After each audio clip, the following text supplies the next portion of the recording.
let's see how to create a table of contents in Microsoft Word. So first, we want to open up Microsoft Word. And then before we go and create our table of contents, let's make sure that our text is properly labeled as headings. So for example, this first block of text will be our introduction. This next block of text will be our body.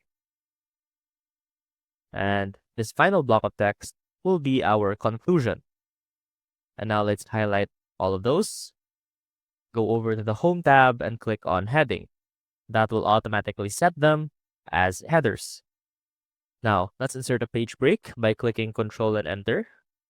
Go back to the first page and head on over to References and click on Table of Contents at the top left.